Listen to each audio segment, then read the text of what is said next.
Oh, and stay.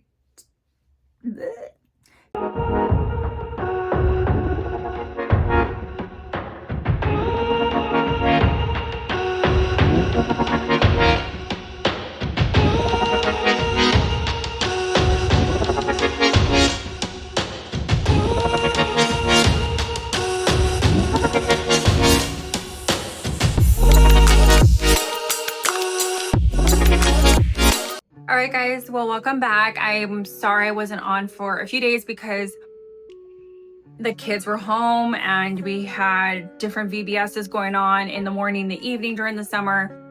And to be honest, I also put off making more of my memory scrunchies for my mom because I was having, just the way grief hits and feels sometimes. It's a place that maybe I put off, and then there's times where I'm prepared to do it and I feel good about doing it and I feel connected, and there's other times where it just can make me sad. I'm not sure if that's how I'm gonna feel with wearing it on a regular basis after I make the memory scrunchies. I'm also planning to make like a memory bear, a very simple flat bear for my kids, for my son especially, because he can't wear the scrunchie, and some of my nephews, so that will be another video. But as I was saying before, I am repurposing my mom's clothing to bring new life to them and to also share it amongst my family. And what I like to do is typically use like repurpose cardboard from either like things that I order, boxes, and what I'll do is either cut them down with a knife or scissors after I trace out the outline. I do this for several patterns. I just find like the cardboard to be more sturdy. Also, instead of buying like the acrylic templates, which are available sometimes, I did find some templates for different things, but sometimes it's just not necessary, especially when it's very simple lines. So for this one, I'm doing the memory scrunchie, and I'm cutting 3 different fabrics in this size. So the way I'm going to be doing this, typically my extra large scrunchies, I cut the width of the fabric with about either 6 to 8 inches wide, depending on the fabric. My satin, I do about 8 inches. My fabric, I'll typically do around 7 or 6.5. If I'm adding the trim, I'll usually keep it around the 6 because the trimming makes it a little bit longer. These ones, I'm not going to add the trimming. So I'm going to cut 3 different fabrics per scrunchie, 1 in each size of this. So basically 3 different fabrics in this size. I'm going to then attach them all lengthwise. And then I don't think I'm going to attach my logos to them. These are going to be gifts for family. I would love to make it with my mom's favorite Bible verse. So I might be printing a couple of labels with her Bible verse on there, or her name. I'm still thinking about that. The one I made for myself so far was not with any label, but these ones are going to be for gifts. And I'm thinking I could do the same thing I do for my labels. I have my label somewhere, but the same thing I do for my label sheets. I don't think I have them here, but basically the same thing I do for my label sheets, I can do for pressing scripture on them and make a label out of scripture. And then in the back have my mom's name. I think that would be kind of nice in memory of my mom. So I really love doing this. I do feel ready to do it now. Yeah, so sorry it's taken so long for this video to come out, but I'll be leaving the measurements of this. The cardboards are awesome. I do the same thing for like my zipper pouches. I do the same thing for my boxy bags. I've done templates out of this. Another technique I've done, mostly because sometimes when I have certain patterns that are bigger, so for example, the boxy bags are like, let's say they're 18 inches, or my canvas bags are like 18 inches by, let's say, 16.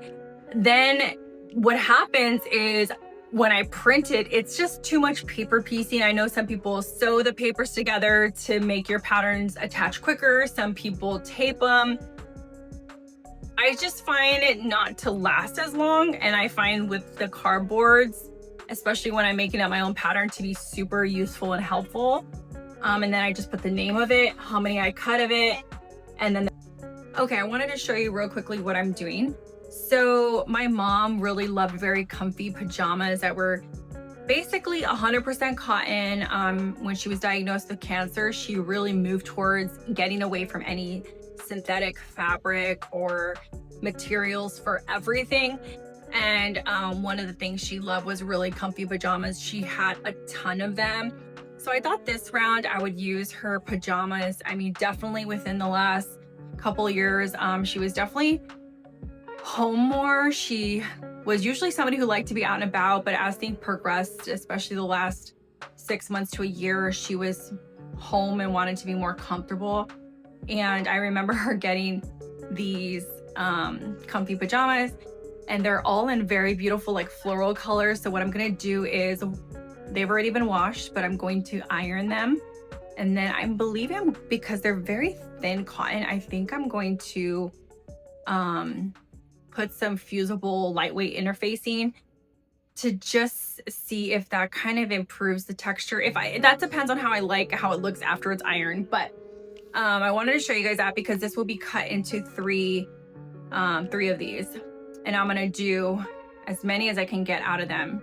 I need to make quite a few for some family members, but I really love these patterns. It really makes me think of my mom, and I hope I feel like they're different. I didn't want it to be so cohesive. I wanted it to be a statement piece. I wanted it to be, you know, really something that isn't meant to like flow perfectly.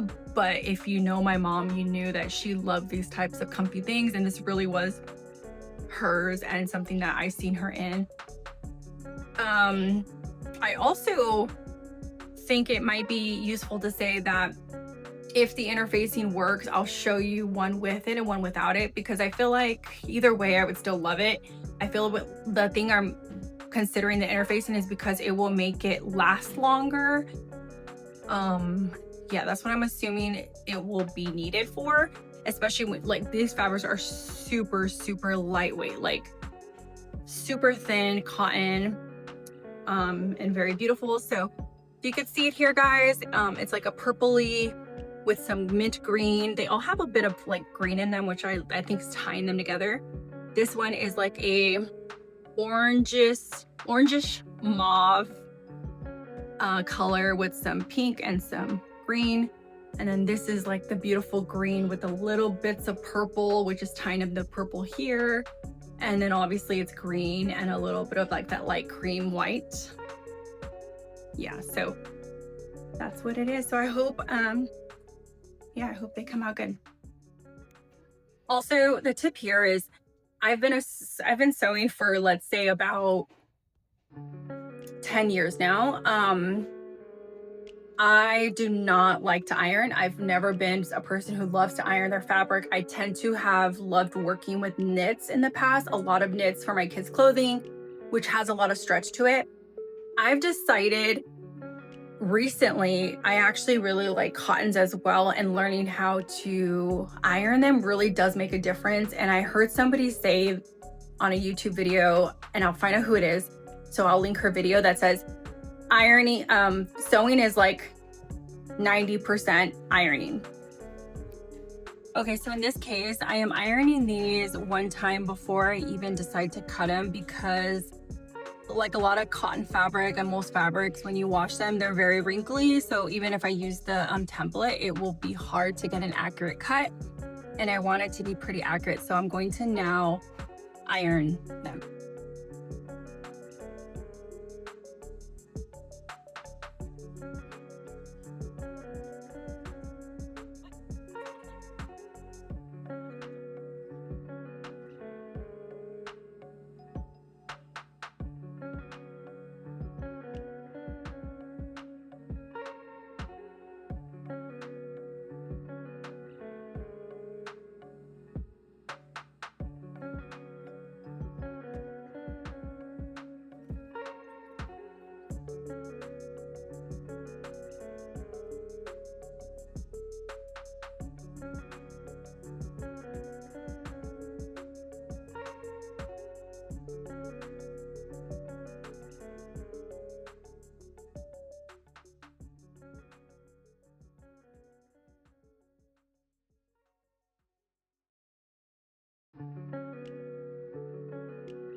I just thought I would do a little check-in. I'm cutting the third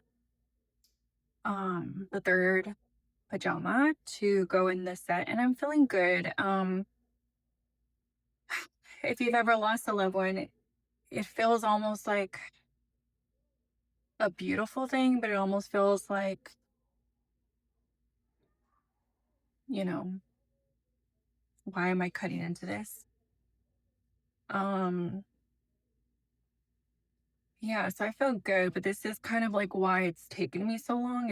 It's a very emotional process. My mom passed away in October last year, early October, and yeah, so yeah, there's definitely been some moments where I couldn't let things go. It's a weird feeling too to be like being close to her things feels really weird. Like even this weird feeling of like I have this stuff, but like I can't look at it, even photos, messages, so hard to look at it. Like I don't know. I think it'll make me miss her more. So I think that's what I'm feeling right now. It's just that doing this really is like such a weird feeling to do this for somebody who's no longer here. So I know those people who do like memory bears. This is a simple project, right? Um, and I've worn her clothes since her not being here. Like I've worn a lot of her clothes. I have like her boots, we were the same size, sweaters, my kids wear her stuff too, like her hats and things like that. But it's those are the kind of the reasons why I think it took me so long to do this. Is just emotionally it's a lot. And yeah, I miss her a lot.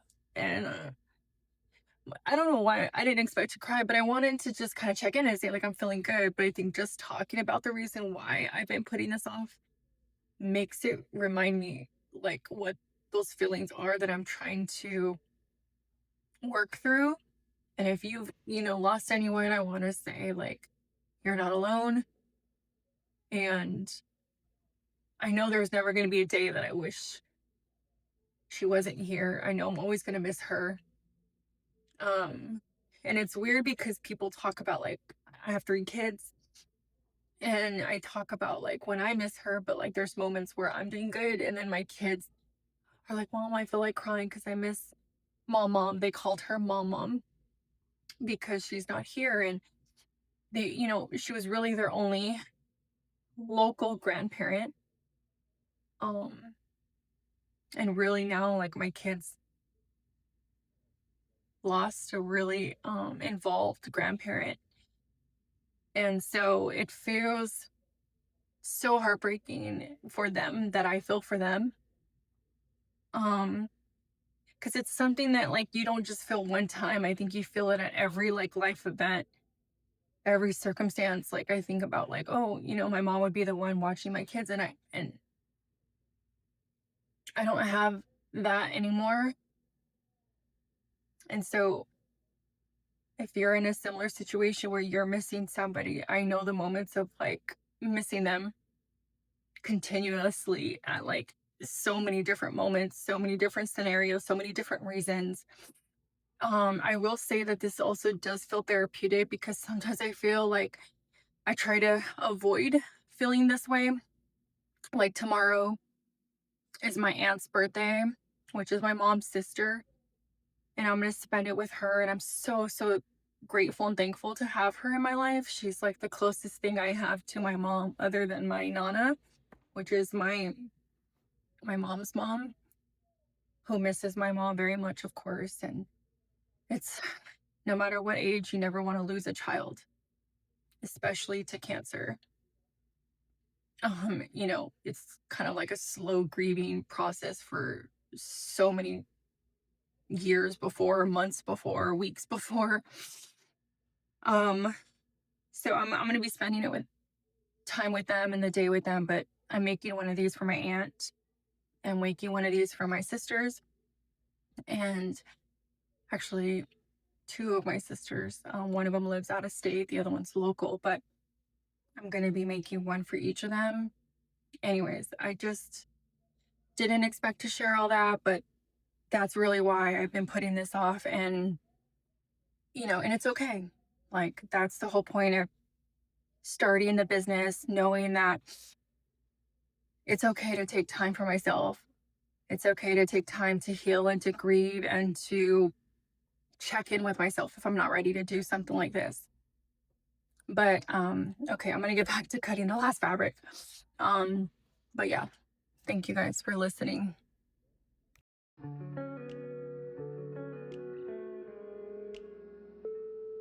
Okay, here is the 3 that I've cut so far. I'm actually considering adding a 4th one. I think to complement this, I was thinking to make it a little bit more fluffy, I will add this one. And I feel like it's a good contrast. So I just ironed it. I'm going to add that in because the whole point of trying this is to play with the amounts and the colors and see if I like it. I'm gonna do one with interfacing, one without.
Okay, now I'm gonna go iron them one more time. I'm gonna add interfacing to one of them. It's gonna be the lightweight interfacing. Sorry, I'm doing the camera like this. I think it's better than shaking it and moving it so many times. And then I'm going to piece them together on the width side, and then basically do the burrito method as well with this. But before I do that, I'm gonna go onto my Canva, use the template that I use for printing my labels, but print some of them with my mom's name and her birth. I don't know. I don't even know if I want to put the her date of passing on there, but I think I'm just gonna put her name and put in memory of her name, and in the back put her favorite Bible verse, which was 1 Thessalonians 3:16. And yeah, that's what I'm gonna do. Okay, this is the roll of lightweight interfacing. I've had this forever. I'm just gonna cut out 4 of these for now. Yeah, I think I'll cut it this way because I feel like I might be able to get 2 out of here. Yeah, so I think I'm gonna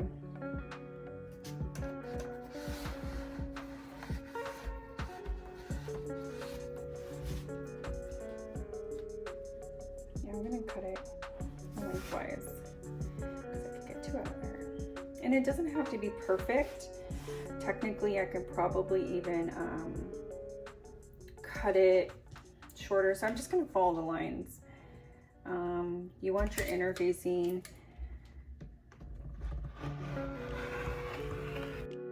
Okay, so I have finished interfacing each of the 4 pieces. So I ended up doing 4 pieces of those squares versus 3. I thought it needed like a little bit of a lighter color in there, so I added the white one into it. And I added the interfacing to this one. It's lightweight, so Still very movable and fillable, but I was thinking of doing it this way because of knowing that it's a super thin, breathable cotton that I was kind of afraid on its own would not hold up. So I'm gonna see how this one comes out. Hopefully it's not too stiff. And I think I'm gonna do it in this form. So first I'm gonna attach them on the sides, and then I'm going to make the labels, attach the label, and then do the burrito method. One thing to add, I don't know if you guys know what this is, but it's considered a bunny, what they call it in quilting. And I learned this from being in a sewing group with quilters. Whenever you're dealing with cotton or sometimes like thinner, like binding or thinner fabric, if you just sew it on its own with the machine and start without using a bunny, it will sometimes get caught into the dog feeds and kind of get trapped or kind of get, because it's so thin, there's nothing holding it. But when you start with a bunny, you put this in first to the machine, then you start with your thinner fabric or your really thin, let's say you're doing like a binding strap or something, or attaching any very thin fabric, like even working on lace and such. If you use this first, what happens is it kind of pulls the following fabric with it. So basically you would start with this and then keep going, keep going, keep going. This way there's no chance for it really to get caught in the dog feeds, because this is kind of like your leading fabric still attached to the next piece that's pulling it through. So it sort of keeps it from being trapped. I don't know if you guys knew about that. It was something very useful for me, and sometimes when I deal with fabric like this, I'm always afraid that's gonna happen. Plus it kind of helps you verify if there's anything wrong with your tension or thread, instead of having to sew straight on your fabric and then figure that out later. You do this and it'll tell you like, oh, maybe there's something wrong with your bobbin thread or something. So a little tip. So here's an example. I see a lot of people who do sewing for their businesses, and when they do kind of like batch sewing, they do the same thing. They just keep sewing, sewing, sewing. But in this case, I'm not batch sewing because I'm just doing this one item. But this leader fabric, I would just now cut it apart. But this would keep the very thin fabric from pulling through, and it did. So that was really good. So now I just snip it, and now I attach the next piece. Okay, so I did it again with the second piece, and it's working really well. I'm gonna show you this next one up close on the fourth piece, but so far it's looking so beautiful. Oh my gosh, I love it so much. My mom really loved floral. Really, this is really making me think of her. I can't wait to see how this comes out. Okay, so here's another camera angle. I am going to be putting the bunny in there, just doing a straight stitch. And then before I'm finished with it, what I'm going to do is line up the next bit of fabric. So I do it how I normally would. I will just put it right sides together. Right sides facing each other. And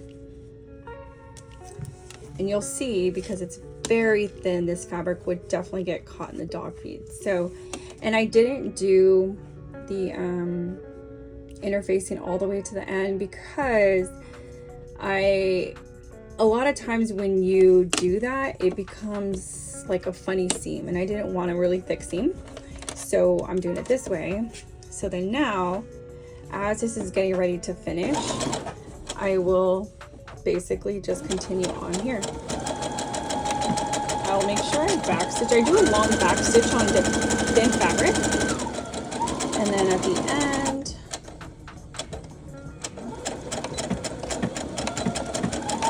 I'll do a backstitch as well. Cut it off, and that's it. So those parts are all together, and it looks really good. Now I just have to cut that part off. But that's how the bunny works. Okay, so now before I attach all of the ends together, I'm going to now make the logos. So I am going to go into Canva and do that now and see what I can show you guys from that part. I think I'm gonna do this one with the same template, but I'm gonna do it a little different than the other one. I'm going to try a different pressing technique on fabric. So stay tuned for that. Hopefully it comes out good. Okay, this is the first round I did. Obviously it's flipped. I did not like the way it came out. I think it was just too big of a label, because this piece would be the label too big. So I decided to do a border around it and do boxes, and then kept some extra for verses to see how those come out. I am going to cut the box out, press it on a fabric, and then add it to my first scrunchie. So the length of this scrunchie is 30 inches. Usually when I make scrunchies, I do it at least 42 to 45 inches long. And this one is, yeah, just over 6.5 inches wide. So the reason why I do that, I'm sorry, 6.5, sorry, almost 6 inches wide. I ended up trimming it because I think I wanted it to be very uniform, and there was kind of some edges that were not meeting up, so I trimmed it. And so I'm gonna do that and see how that comes out.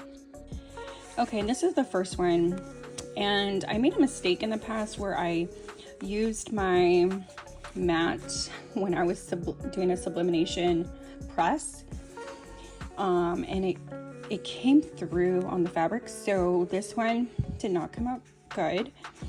But anyways, I thought the size was too big, so now I have a much smaller scale size one, and I think this is going to make more sense for the scrunchie. So I'm going to press this on fabric, but I ordered a new one. Until then, I'm going to use this cardboard on top of the press that I have with this. You're not supposed to use your ironing board to press these on, because I guess it's too cushiony. They want it really like more hard and firm, and you only need to press it for about 60 seconds on the fabric. So I'm going to do that now on another piece of my cotton fabric, really thin. I really like really thin types of cotton to use for this.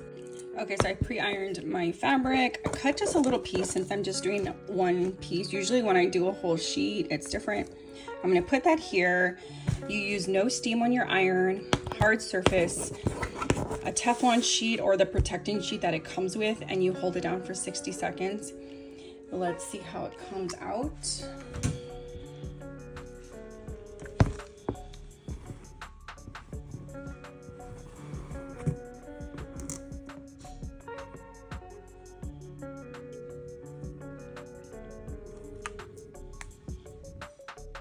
This is what it looks like before I peel it. It's lightly attached, so I'm going to peel off the corner.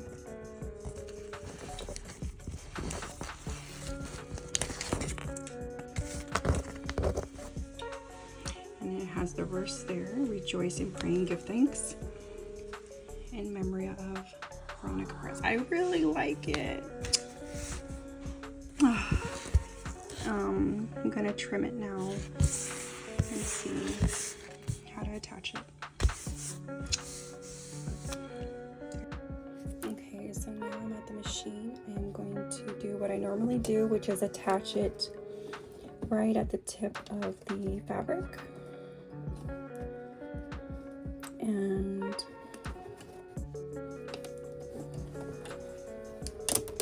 you have to be very careful, I think, because I don't want to cut off any piece of the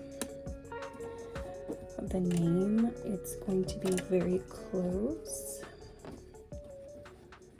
Yeah, so I think usually what I can do is start sewing and then attach it. That's usually what I do.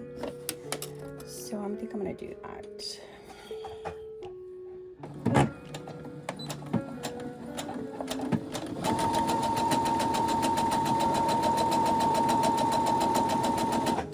Like to get to about halfway. I keep the needle down, and then I'm going to attach this right where I see the needle so that it really stays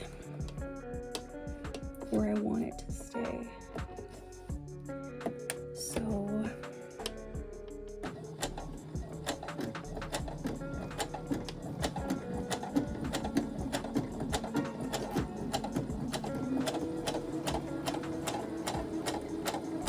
think I'm more nervous doing this than any other labels ever.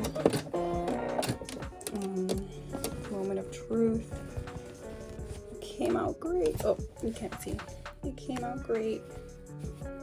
There it is. And then there's the verse. I love it. Okay, so now I'm gonna do the burrito method. So now that I've checked the label, I like the way it is. I turn it inside out.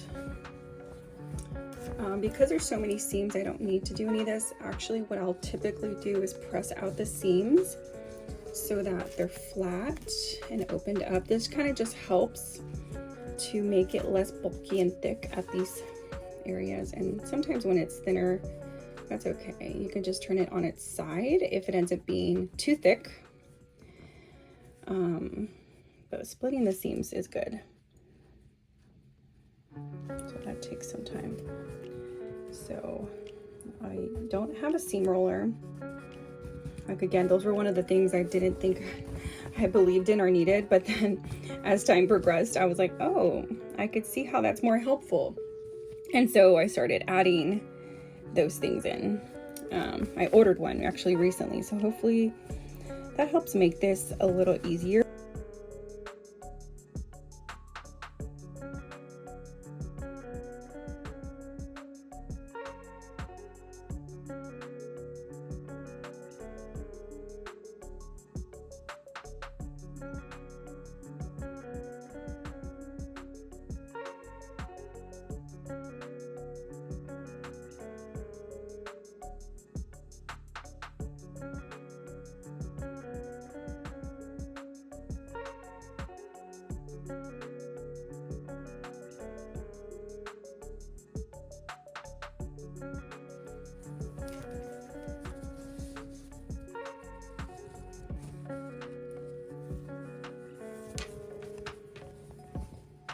I think I'm gonna tighten up this edge. I don't like the way it looks. So sometimes you do that when you notice you see something that doesn't seem to finish well. That's okay, just go back in.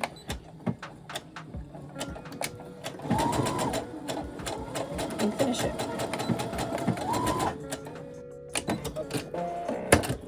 Yeah, I didn't like, that one wasn't like closed as I wanted it to be. Okay, so now I'm starting my burrito method. I usually do that at a 1.4 inch seam allowance, and then I also do it at a 1.4 inch length instead of your typical standard, which is like 2.5, I believe. So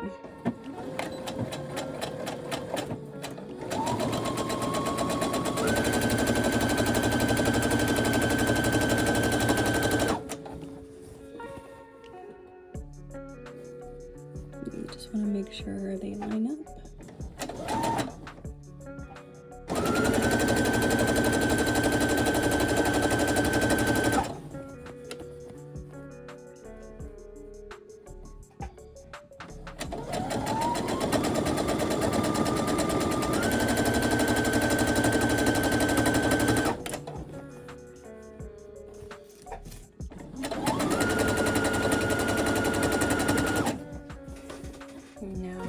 Pull it through, and if there's, before I turn it, I typically, like in this case, I will lift it up and pull it through, but before I close up the seam and add the elastic, I usually will check to see if there is any fabric that didn't catch as I was sewing it through. That does happen from time to time, so it's good to do that just to make sure you're not missing anything and nothing's gonna pop. Like no seam will pop is really the goal. It seems that we want to resplit the seams here because it didn't open. So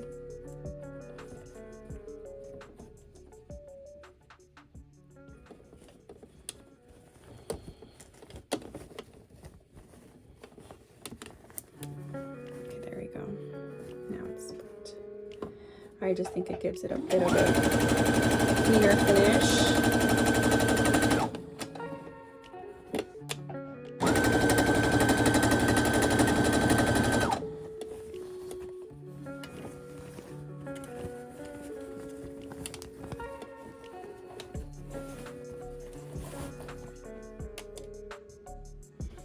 And as you're coming to the end, you know, you're pulling it down as the burrito method typically is. It's super easy once you get a hang of it.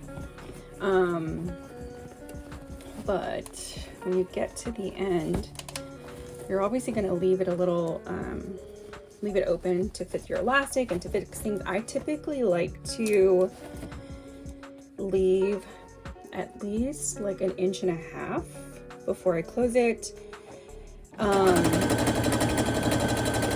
Just because in case I need to flip it back over for any of the seams, I can do that.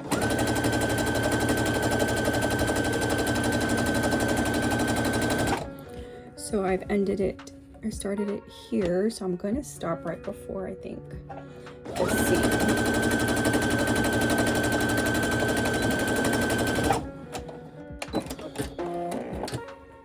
Okay, so typically I'll turn it around now.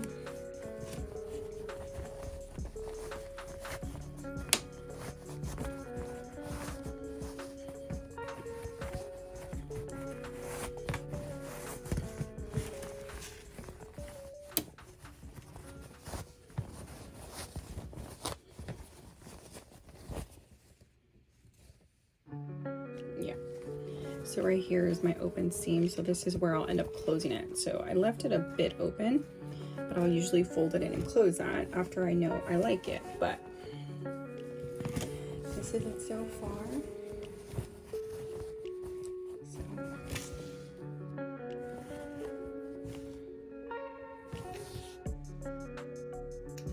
Okay guys, so I'm at the final stages of the scrunchie where I am going to be adding the elastic. I kept it the 8-inch elastic, which is typically the size I use for all my scrunchies. So yeah, we're gonna try that out next, but I love these colors. And the logo, I think it came out super, super great. I think you guys can see it well. So, and then the Bible verse, you can read it well too. So I kind of do like the fact that I did the border. It helped me cut within the box. And because this presses the design in there, it gives you that label feel. So I like that. My favorite tool for adding elastic is still going to be this Bodkin. You basically push up the one side and then the teeth kind of move so you can add the elastic in there.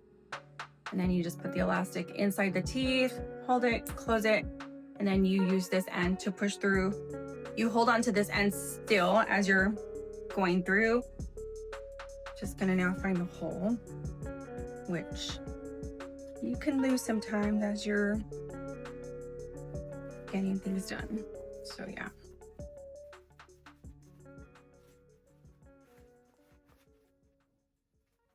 I decided to do one scrunchie at a time in case I wanted to change anything, like maybe, for example, I know this one I'm doing with the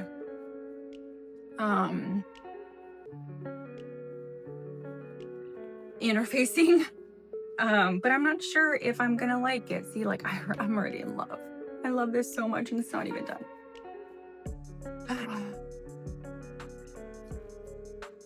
Gosh, and I just lost it. See, I lost my emotions. Sometimes that happens when you lose focus, but it's so beautiful. And my mom was so beautiful. So I just feel like this is something I know that I and the family will wear with so much pride and so much love and joy, and with her in mind.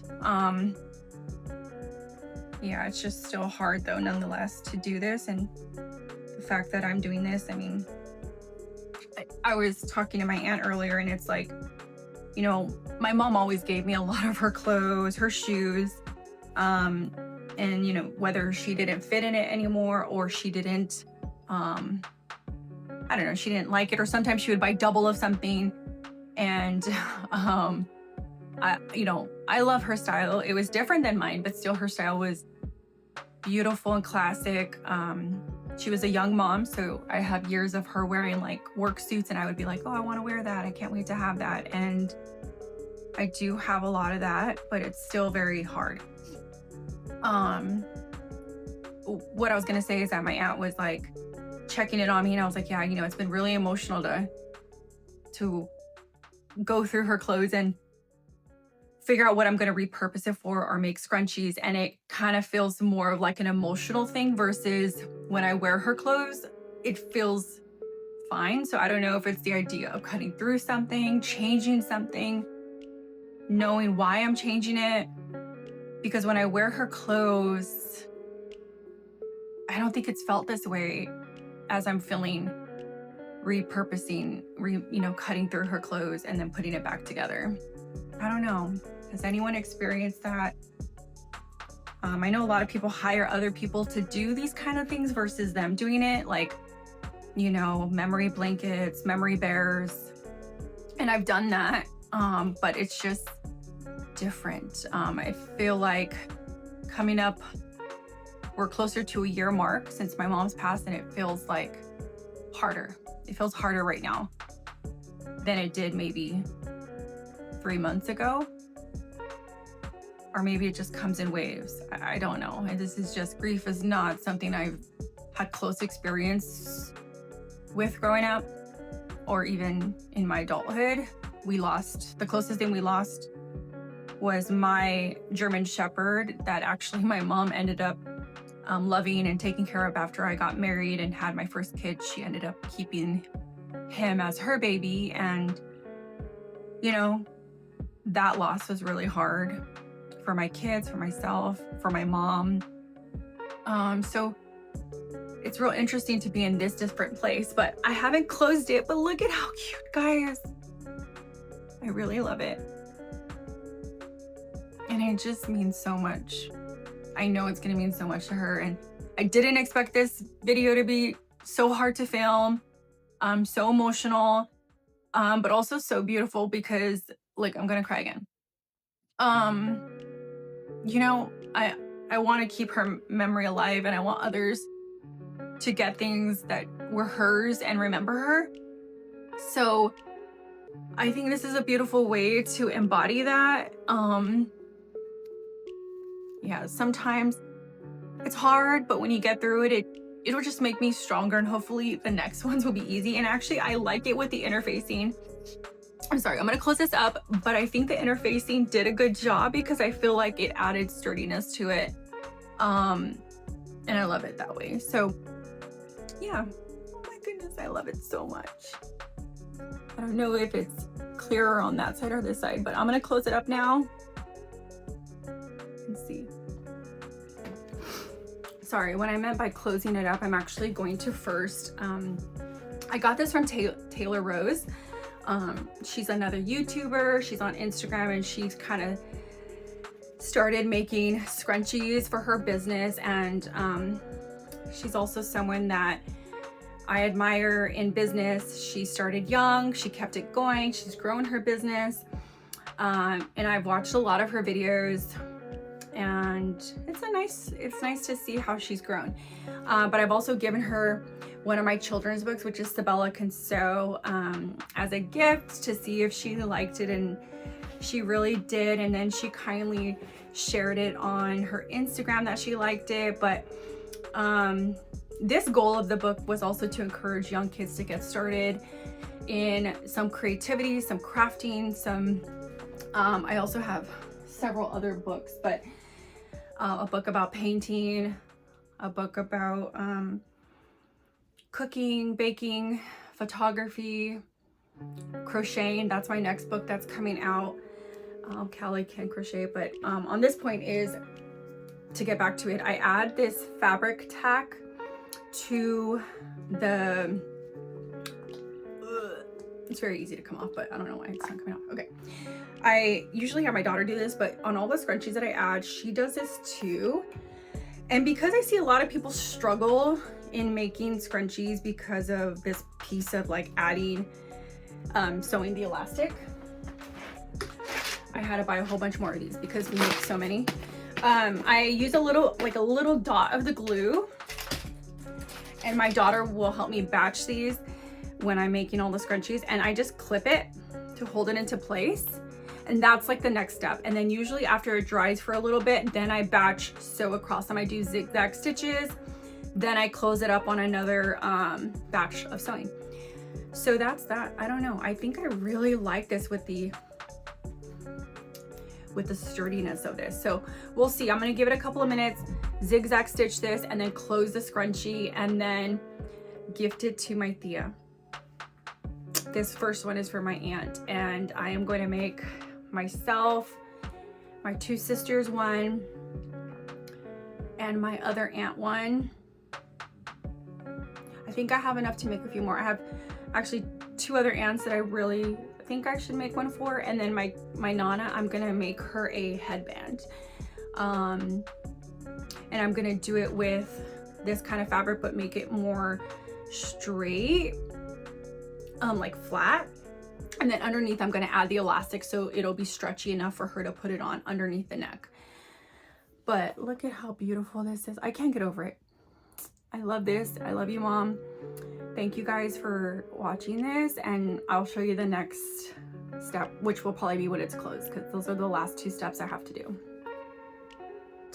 Since this this video came out a lot later than I had hoped, my goal is to do a video a week on just kind of whatever I'm working on for the business, but since I decided to do some of these projects with my mom's clothing, it took me a lot longer. I think I just emotionally needed time. But that being said, I did launch my website.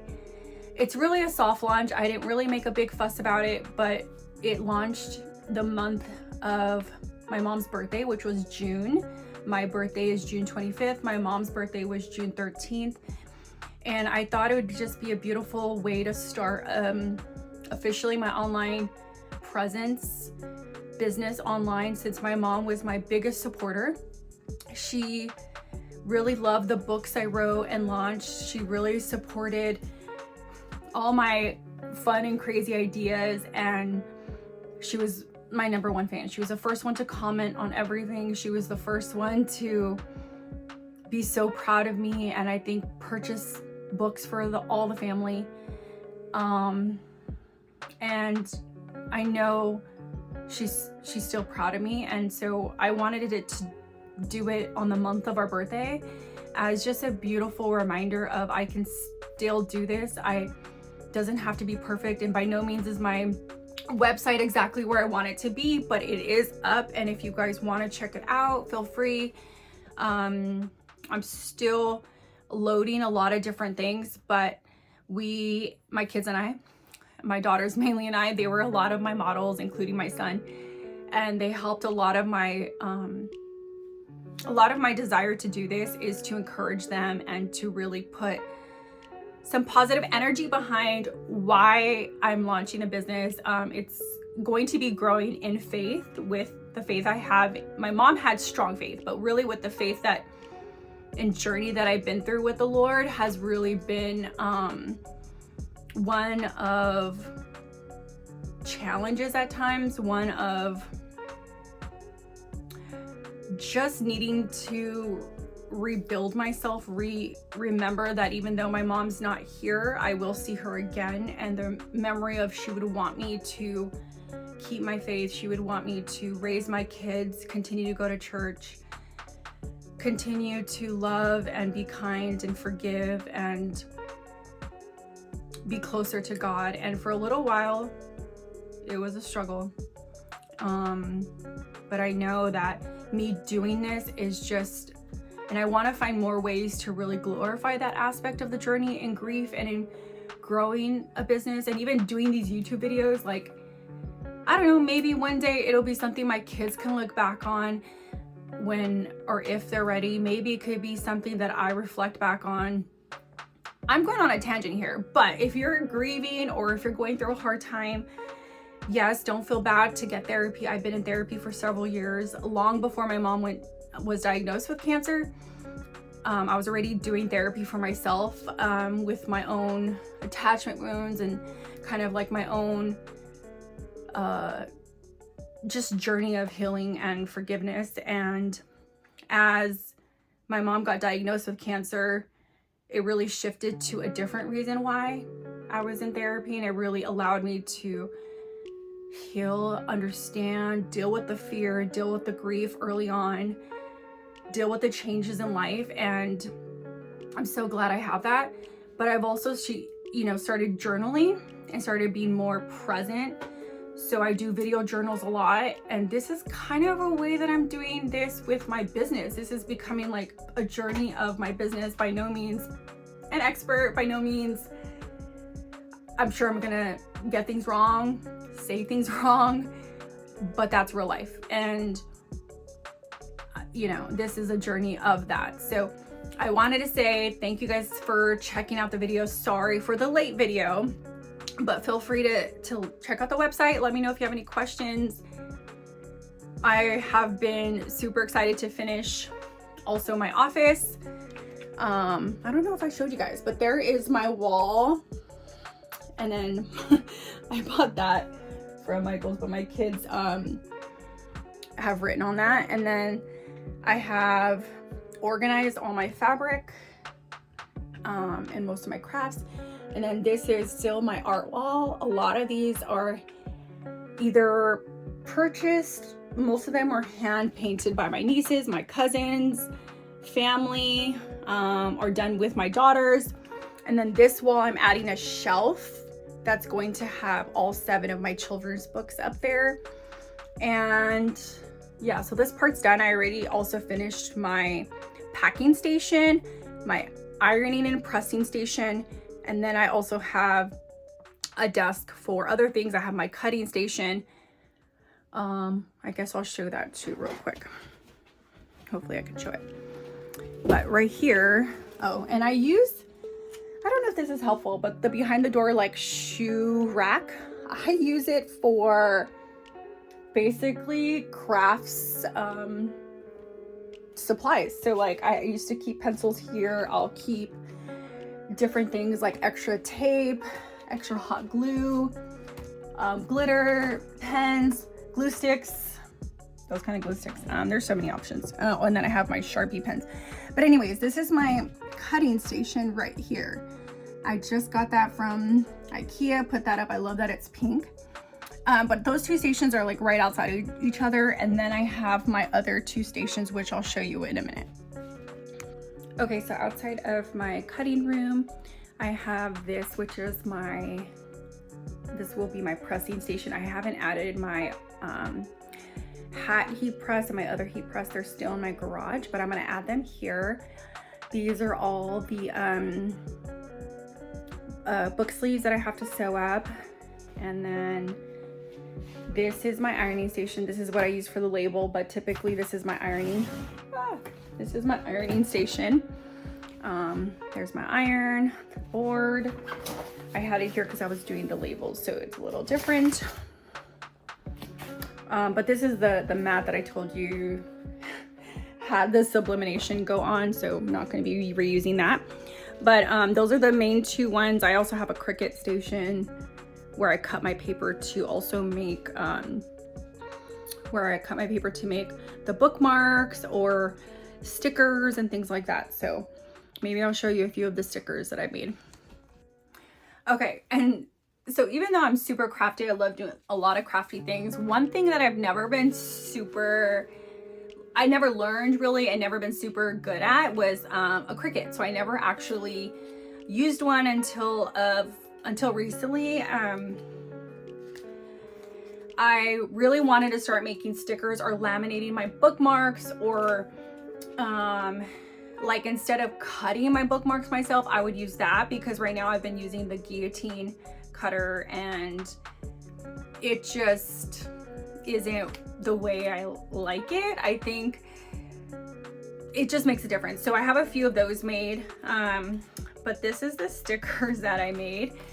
It says antidepressants with books. And so I'm still learning how to die cut around it, but this is the idea of how I'm going to make them. I still have to figure out how I'm going to sleeve them and sell them, but I think these are super cool. And I am actually more of an audiobook girly.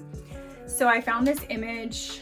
I don't design these images exactly, but I got them on Etsy as the PNG file. And I've also gotten a couple from Creative Fabrica. And I just print this one on a glossy holographic, I think is how you say, laminating sheet. So this one says Audiobook Club proud member. So I listen to a lot of audiobooks because I have kids around, and when I'm sewing, I listen to just different things like that. If you know me, you know that I always have a drink around. Actually, I try to avoid it in the videos as much as possible, but I usually have my water and my usually a black tea with me as well. But it says multiple drinks at a time club. I'm not a coffee girly. I do not like coffee. I like teas. I'll do any type of tea, typically your more bitter, darker tea. So I usually do a black tea, but I thought this was so cute when I saw it because, you know, as women, I think we always have more than one drink at a time. And so I feel this one a lot. So I used a simple sticker sheet. I ended up still cutting them separate because I'm still learning how to do the cutout for the whole thing, like the double cutout. Anyways, you know, it's a learning in progress. So there's that. Okay guys, next I'm gonna show you hopefully the finished product of the scrunchie.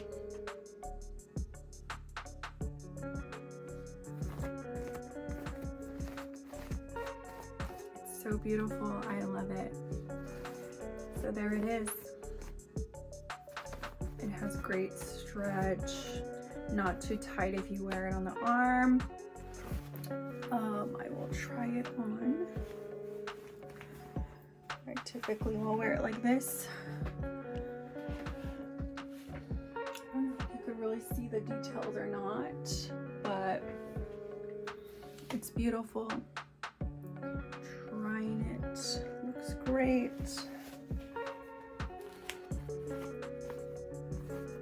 But here it is.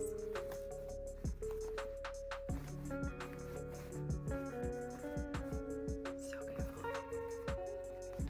And that's for you, Mom.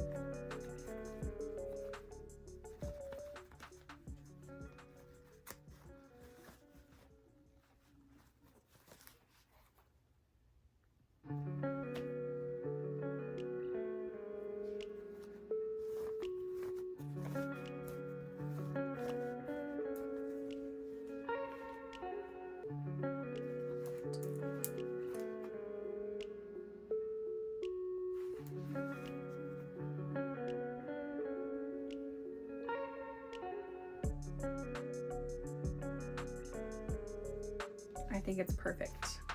Super perfect, super cute. You can't really see where I closed the seam, but it's beautiful. I picked the white area to close the seam since I was using white thread, but I love it. I think she's gonna love it.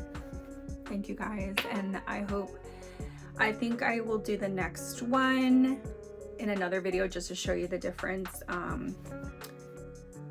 I don't know, I kind of feel like I'm just gonna stick with the interfacing, the lightweight interfacing. It just makes it more durable, sturdy. I like it that way. The other way, I would feel like maybe I'm going to damage it because it's really lightweight and thin. So let me know what you guys think. Yeah, if you need any information, let me know, but I love the crunchiness of it. It's not hard, it's just, you can tell that now it has more firmness to it, where it's not crunchy, but it still feels like it'll hold things. Like you're not gonna damage it or pull it apart. Like the seams, because there is the interfacing there, they're not weak. Next week, I'm going to not only have more of these finished, but I'm going to show you the original scrunchie that I made, which was only one type of fabric. And it was only one type of fabric for my mom, and it actually was totally different texture and print. But also I'm going to be making a memory bear that's a flat lay bear. It's not going to be one that's kind of big and bulky. My whole goal was to make this for my kids, that they have something more squeezable, soft to use at night. And so yeah, I'll be doing that one in the next one. I'll also be drawing that one out myself. So I'm not going to use any pattern. I'm just literally going to draw it on my iPad, kind of like I do my paint kits. When I get an idea, I did get some inspiration from Pinterest, but like, who doesn't? So Pinterest is awesome. But thank you guys. I hope this was good.